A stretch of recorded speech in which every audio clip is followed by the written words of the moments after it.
Oblong Shirley Vergara!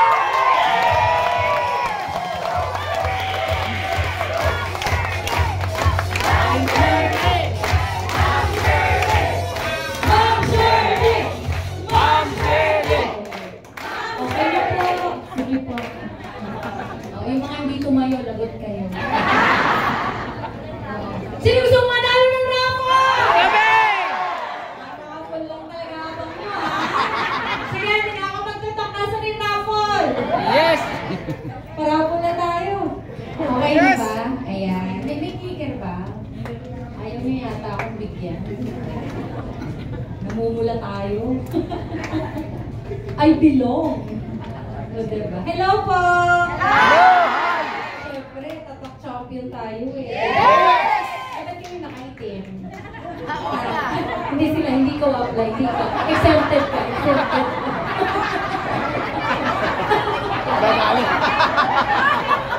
Hindi ko apply, exempted ka syempre. Akor! Okay. Yun naman pala. May paliwanag pala. Okay, great morning! Mga buhay na buhay pa! Aray! Anong oras kayo malis ng bahay? Ano ba? Alas 7! Alas 7? Oh! Yung mga taga-Bulacan, anong oras kayo umalis? 9! Anong oras kayo umalis Bulacan? 9! Tanghali na yun na. Okay, anyway, sige po. So, pwede hanggang alas 9? Joke lang. Wala na nga eh. Oo. Anyway, Shirley Vergara po ang pangalan ko. Ayan. Hello. Ayan. Ako po ay tubong Bulacan. Sino yung first time po ako nakita? First time. We. Seryoso mo, kuya? First time po. Mati, saan po kayo? Ito ma'am. Saan po? Caloocan. Ba't ngayon lang po ako nakita? Kakasali niyo lang? Kailan lang po? Today lang! Ay, parang baka naman natin sa mga bagong dealer. Oo, yung mga palakpak nyo, pang 690 na lang yung energy, Bad trip kayo, Oo, paano nga ulit? Congratulations, palakpakan nyo nga yung mga bagong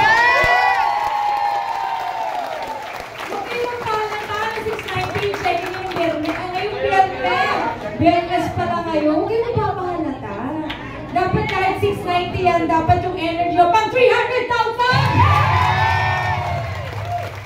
Ano yun eh, atrak-atrak ba?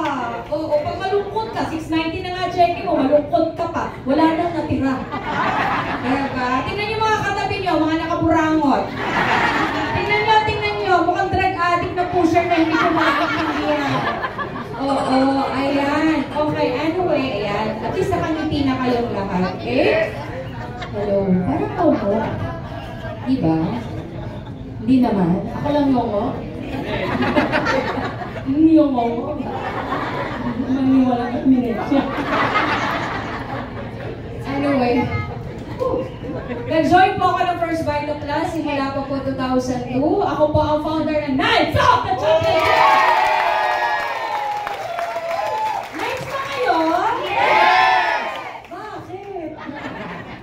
Okay, ayan, and ako po ay naging top network builder simula pa 2006. Naging official speaker ng company simula pa 2008.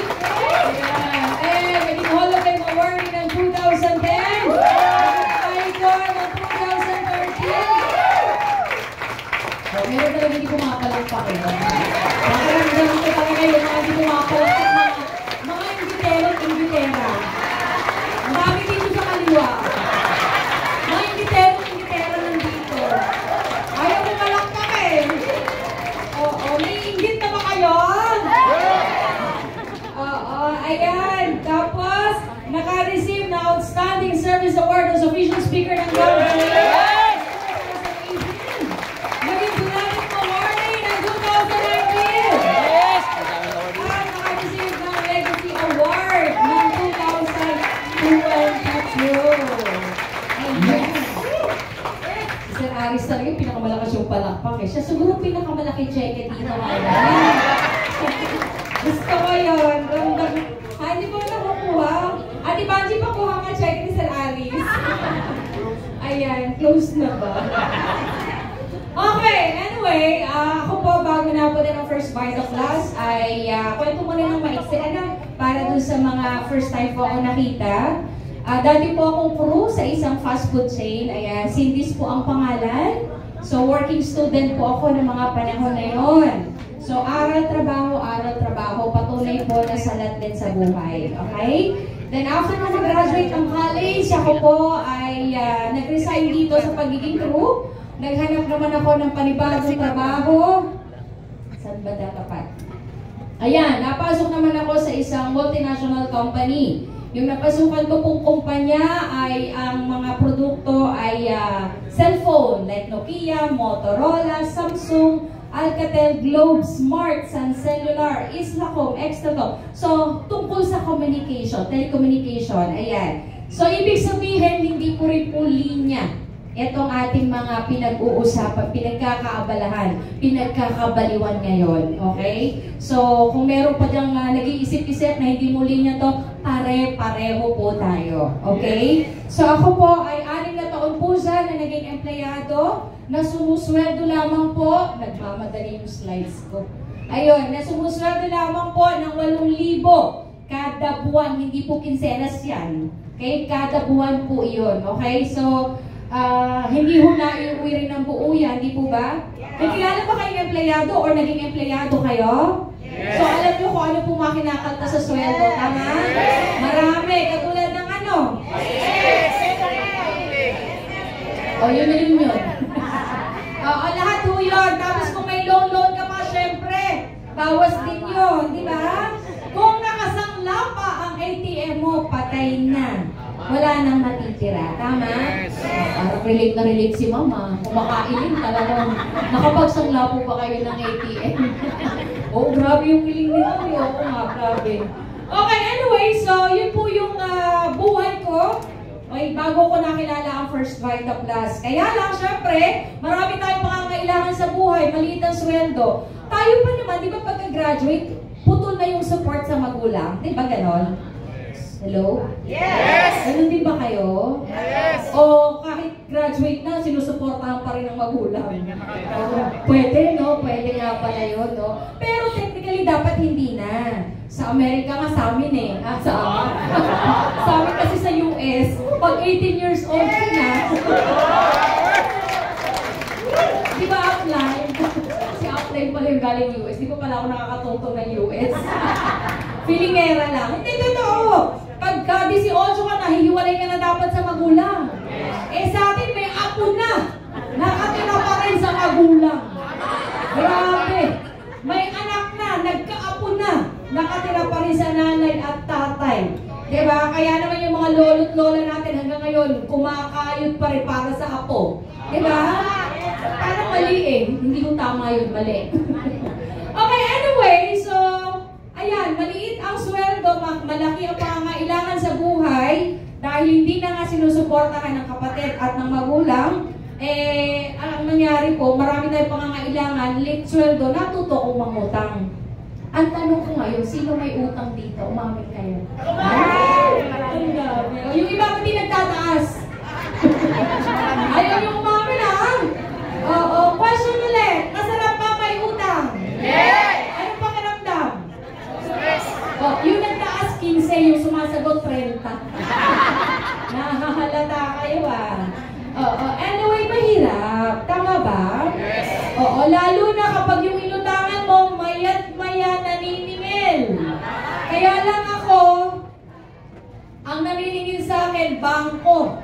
Oo, katakot-takot na letter po ang dumadating sa bahay namin. Nananakot galing abogado. Ako naman, takot na takot. Ayan, kasi syempre parang galing abogado kasi may nakalagay sa dulo, attorney, bla bla bla. Patay, sabi ko, may kaso ako? Kasi syempre, may utang ka eh. Bata pa ako nun, di pa arok ng utang ko yung ganong kalaking utang eh. Kaya sobrang takot ko sa utang, sobra. Medyo, dyan po nagsimula yung kalbaryo ng buhay ko. Mahigit 300,000 po ang utang ko sa credit card. Tanong ko, sino dito yung higit sa 300,000 ang utang?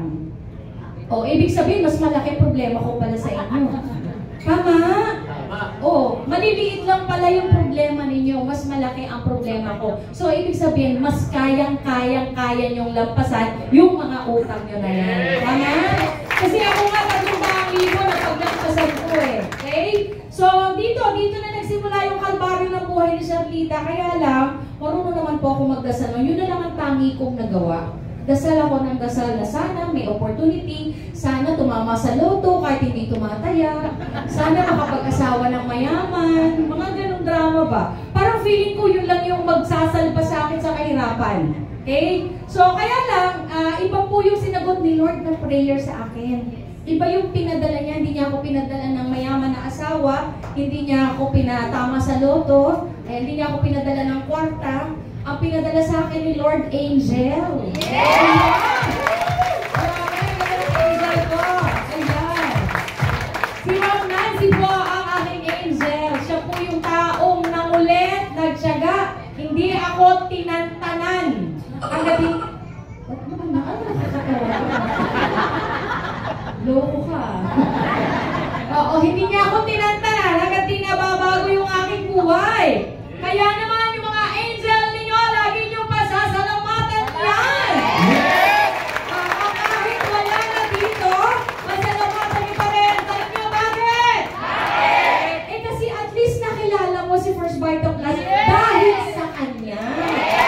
Diba? Kahit iniwan ka na, pasalamatan mo pa rin. Yung iba kasi sinusumpa na yung mga upline eh. O dapat may grateful heart pa rin tayo. O kahit nandyan o wala, lalo na yung nandyan, na patuloy gumagabay sa inyo, patuloy nangungulit sa inyo, pasalamatan nyo araw-araw yung mga upline.